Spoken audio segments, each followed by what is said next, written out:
İsa yine halka seslenip şöyle dedi.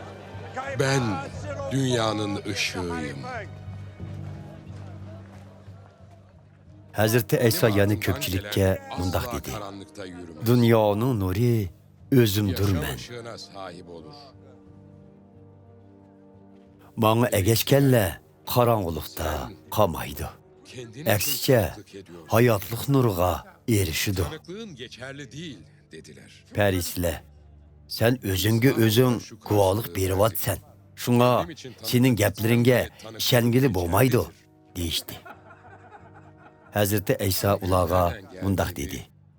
Men özümü guvalık berip sözlesem sözlerim haqdır. Nereye gideceğini Çünkü bilmiyorsun. men özümnün Siz qayerdan kelganligimni tanıklık ve qayerga ketadiganligimni bilaman. Lekin sizlar buni bilmaysizlar. Sizlar insonlarning o'lchimi bo'yicha hukm qilasizlar. Biroq men hech kimga hukm qilmayman. Hukm qilib qolsammi, hukmim to'g'ri bo'ladi. Chunki hukm qilganda men yolg'iz emas, balki meni avatguchi otam men bilan billidir. Kendim için tanıklık eden bir Sizlar rioya qiladigan Tavrat qonunida ikki guvohchining so'zi o'xshash chiqsa, ularning so'zlari to'g'ri deb yozilgan. Men o'zim uchun o'zim guvohlik beraman. diye sordular. Meni avatgan otammi men uchun guvohchidir. Siz ne beni tanırsınız ne de babamı. Otang qayerda? deb so'rashdi ular. Beni tanısaydınız Sizlar babamı da tanırdınız. yo meni tonimaysizlar, İsa yo sözleri otamni. tapınakta öğretirken Meni tonigan bo'lsanglar, otamnimi tonitdinglar kimse deb onu javob yakalamaz. berdi Hazreti Çünkü İsa. saati henüz gelmemiş. Hazreti İsa bu ta'limlarni markaziy ibodatxonadagi iona to'planadigan yerda aytgan edi. Biroq hech kim uni tutmadi. Chunki uning vaqt soati texi Beni yetib kelmagan edi. arayacaksınız ve günahınızın içinde öleceksiniz.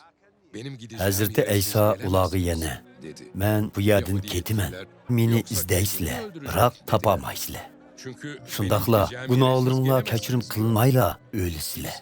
Men ketadigan yerga sizlar borolmaysizlar, dedi. Buning bilan Yahudi oqsoqollari, u men ketadigan yerga sizlar borolmaysizlar, deydi. Bu o'zimni o'ldirib olaman deganligimidu, deyishdi. Hazreti İsa ulağa, sizlar bu yerlik bo'lib, bu dunyoga tava, men bo'lsam arshdan kelgan bo'lib, bu dunyoga tava emas. Shuning uchun sizlarga gunohlaringlar kechirim qilinmay o'lisizlar, dedim. Chunki sizlar mening mangu bor bo'g'uchi ekanligimga ishonmasanglar, gunohlaringlar kechirim qilinmay o'lisizlar, dedi. Sen zodi kim? deb so'rashdi ular. Boshdan tortib sizlarga nima degan bo'lsam, men shu. Asli mening sizlarni so'roqqa tortadigan nurg'un so'zlarim bor edi. Shundoq bo'lsa-mu, meni avatguchidan anglaganlarimni insonlarga uqtiryapman. Chunki u haqdir, dedi Hazreti İsa.